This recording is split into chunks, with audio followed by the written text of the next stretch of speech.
Welcome everyone. आज फिर से आ गए हैं न्यू वैकेंसी के साथ, जो कि इंडियन कोस्ट गार्ड के चेन्नई सेंटर से निकल कर आ रही है।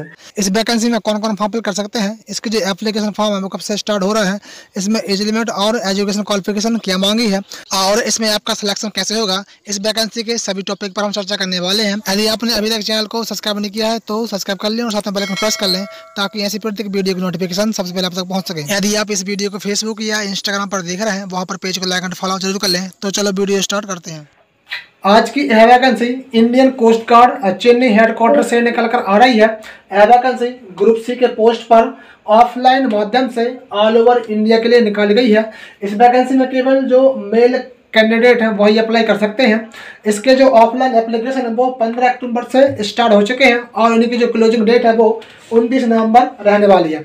तो आप इस वैकेंसी के offline application Indian Coast Guard के चेन्नई सेंटर पर 15 अक्टूबर से लेकर के 29 नवंबर तक केवल ऑर्डिनरी पोस्ट यानी कि केवल सामान्य डाक के माध्यम से भेज सकते हैं। यदि आप सेंटर पर स्पीड पोस्ट, रजिस्टर पोस्ट या फिर कोरियर के माध्यम से अपने एप्लीकेशन फॉर्म भेजते हो तो वहां पर आपका एप्लीकेशन फॉर्म एक्सेप्ट नहीं किया जाएगा। तो आपको केवल सामान्य डाक के माध्यम से ही अपने एप्लीकेशन फॉर्म सेंटर पर भेजना है। एप्लीकेशन फीस की बात करें तो यहाँ पर सभी कैटेगरी वालों के लिए कोई फीस नहीं लगने वाली है। सभी के लिए एप्लीकेशन फीस फ्री रहने वाली है। लेकिन आपका जो एडमिट कार्ड के लिए जो लिफाफा रहेगा उस पर आपको केवल 50 रुपये की डाक टिकट चिपकानी है। उसके अलावा आपकी कोई फीस नहीं लगने वाली है। एज लिमिट में देख लें तो इस वैकेंसी में फॉर्म अप्लाई करने के लिए आपकी एज कम से कम 18 साल होनी चाहिए। चूँकि यह वैकेंसी कई अलग अलग पोस्ट पर निकाली गई है तो कुछ पोस्ट के लिए अधिकतम एज 25 साल मांगी है और कुछ पोस्ट के लिए अधिकतम एज 27 साल मांगी है। तो आप जिस पोस्ट के लिए अप्लाई करोगे तो उसका नाम आप जब PDF में देखोगे, जस्ट उस पोस्ट के नाम के नीचे एज लिमिट लिखी हुई है तो आप वहाँ पर अपनी एज लिमिट देख सकते हो। एज रिलैक्सेशन की बात करें तो जो OBC कैटेगरी वाले हैं उनको एज में 3 साल की छूट मिलेगी और जो SC/ST कैटेगरी वाले हैं उनको एज में 5 साल की छूट मिलने वाली है। इस वैकेंसी की एजुकेशन क्वालिफिकेशन की बात करें तो जो पहली पोस्ट है स्टोर कीपर ग्रेड 2, इस पोस्ट के लिए यदि आपने किसी भी सब्जेक्ट से 12वीं पास कर ली है और 12वीं के साथ साथ यदि आपके पास इसी पोस्ट का एक्सपीरियंस है तब आप इस पोस्ट के लिए अप्लाई कर सकते हैं। सेकंड पोस्ट है सिविलियन मोटर ट्रांसपोर्ट। इस पोस्ट के लिए यदि आपने 10वीं पास कर ली है और 10वीं के साथ साथ आपके पास लाइट एंड हैवी दोनों लाइसेंस है तब आप इस पोस्ट के लिए एलिजिबल है फॉर्म फिल करने के लिए। और इसके बाद जो यह सभी टेक्निकल पोस्ट निकली हुई हैं जैसे electrical fitter, electrician, machinist, turner, carpenter, motor transport fitter, safe fitter, ICE fitter, sheet metal worker, welder. इन पोस्ट के लिए यदि आपने 10वीं पास कर ली है और 10वीं के साथ साथ यदि आपने इनमें से किसी एक ट्रेड से ITI कर ली है और उसी ट्रेड में आपके पास एक्सपीरियंस है तो आप उस पोस्ट के लिए अप्लाई कर सकते हैं। या फिर आपने ITI नहीं की है, आपने सीधा 10वीं या फिर 12वीं के बाद में सीधा इनमें से किसी एक ट्रेड से अप्रेंटिसशिप कर ली है और अप्रेंटिसशिप के साथ साथ आपके पास उसी ट्रेड में एक्सपीरियंस है तो आप उस पोस्ट के लिए अप्लाई कर सकते हैं। इसके बाद जो पोस्ट निकली है वो MTS पोस्ट यानी कि मल्टी टास्किंग स्टाफ के अंडर आएंगी, जैसे मोटर ट्रांसपोर्ट, पियून, पैकर और स्वीपर। तो इन पोस्ट के लिए यदि आपने 10वीं पास कर ली है और 10वीं के साथ साथ यदि आपके पास इनमें से किसी एक ट्रेड में 2 साल का एक्सपीरियंस है तो आप उस पोस्ट के लिए अप्लाई कर सकते हो। वैकेंसी टोटल 26 पदों पर निकाली गई है। और हाँ, आप जिस पोस्ट के लिए अप्लाई करना चाहते हैं तो एक बार PDF में जाकर के उस पोस्ट की जानकारी देख लें। जहाँ पर भी उस पोस्ट का नाम लिखा होगा तो उसके जस्ट नीचे education qualification, experience, age limit और उस पोस्ट के लिए कौन सी कैटेगरी में कितनी पोस्ट निकाली गई है यानी कि कितने पद निकाले गए हैं, सभी की जानकारी आपको PDF में मिल जाएगी। इसलिए फॉर्म फिल करने से पहले एक बार उस जिस पोस्ट के लिए आप अप्लाई करोगे उस पोस्ट की जानकारी एक बार रीचेक कर लें, फिर उसके बाद ही फॉर्म फिल करें। इसके बाद सिलेक्शन प्रोसेस की बात करते हैं तो सिलेक्शन प्रोसेस की जो फर्स्ट स्टेज है वो आपकी डॉक्यूमेंट वेरिफिकेशन है। सेकंड स्टेज रिटन एग्जाम यानी कि लिखित परीक्षा। Third stage normal medical. Medical के लिए पीडीएफ में जो उनका ऑफिशियल नोटिफिकेशन है उसमें मेडिकल के लिए नहीं मेंशन किया है, लेकिन यह डिफेंस वैकेंसी है तो इसमें मेडिकल होना ही होना है, तो आपका नॉर्मल ही मेडिकल इसमें होगा। फोर्थ स्टेज है फाइनल मेरिट लिस्ट। तो आपका जो लिखित परीक्षा होगी उसके नंबरों के आधार पर लास्ट फाइनल मेरिट लिस्ट तैयार की जाएगी।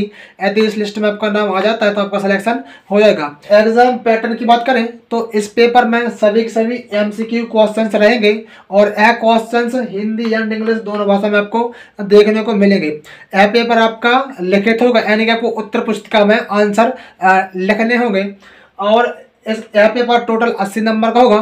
प्रत्येक क्वेश्चन से 1 नंबर का रहने वाला है। इस पेपर में किसी प्रकार की नेगेटिव मार्किंग नहीं होने वाली है और इस पेपर में आपको केवल 1 घंटे का समय दिया जाएगा।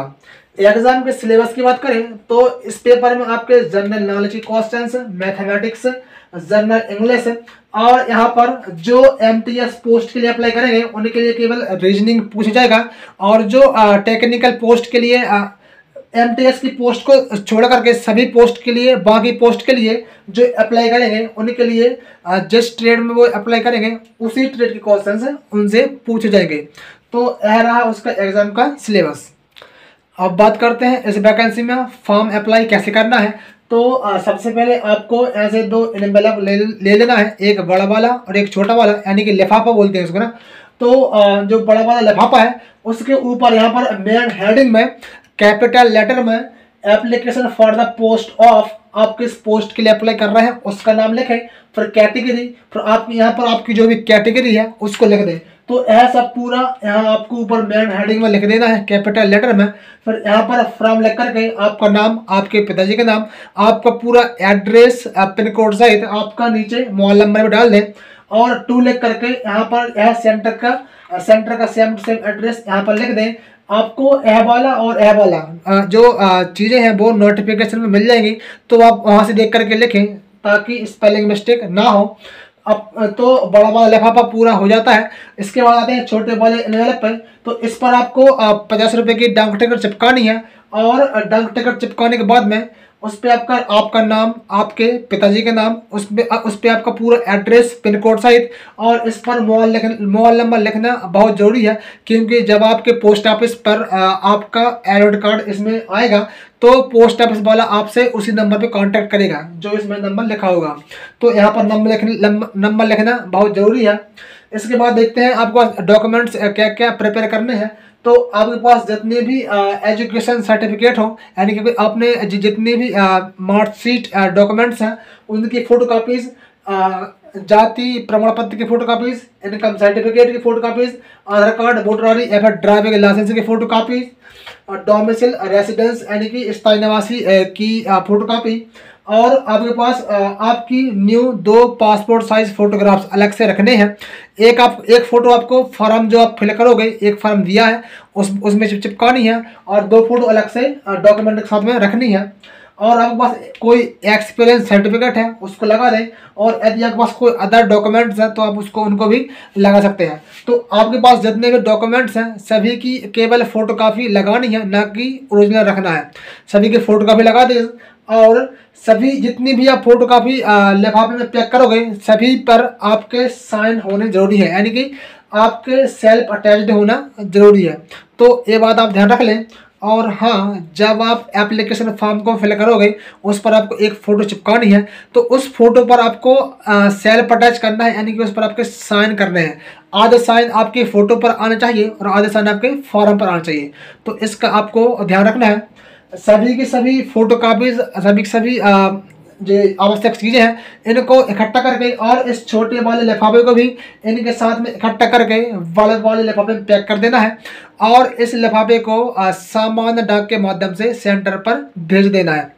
स्पीड पोस्ट, कोरियर या फिर रजिस्टर पोस्ट से सेंड नहीं करना है, केवल सामान्य डाक के माध्यम से भेजना है। तो हमने लगभग इस वैकेंसी के सभी टॉपिक कवर कर लिए हैं। यदि आपको फिर भी कोई डाउट है, कोई क्वेश्चंस है, तो आप मुझे कमेंट बॉक्स में या फिर सीधा इंस्टाग्राम या फिर फेसबुक पर मैसेज कर सकते हैं। इस वैकेंसी की जो ऑफिशियल नोटिफिकेशन है और एप्लीकेशन फॉर्म है उन दोनों की डाउनलोड करने के लिंक मैंने वीडियो के नीचे डिस्क्रिप्शन बॉक्स में दे दिया है। आप वहां से उन दोनों को डाउनलोड कर लें और फॉर्म फिल करने से पहले एक बार नोटिफिकेशन जरूर पढ़ लें, फिर उसके बाद ये फॉर्म फिल करें। आई होप आज की यह वीडियो में जो जानकारी दी गई है यह जानकारी आप समझ चुके होंगे। यदि आज की वीडियो आपको पसंद आई है तो वीडियो को लाइक करें और अपने दोस्तों के साथ शेयर जरूर करें। यदि आपने अभी तक मेरे चैनल सब्सक्राइब नहीं किया है तो सब्सक्राइब कर लें और साथ में बेल आइकन प्रेस कर लें ताकि ऐसी प्रत्येक वीडियो की नोटिफिकेशन सबसे पहले आप तक पहुंच सके। यदि आप इस वीडियो को फेसबुक या फिर इंस्टाग्राम पर देख रहे हैं तो वहाँ पर पेज को लाइक एंड फॉलो जरूर कर लें। Thank you for watching my video. मिलते हैं नेक्स्ट वीडियो में।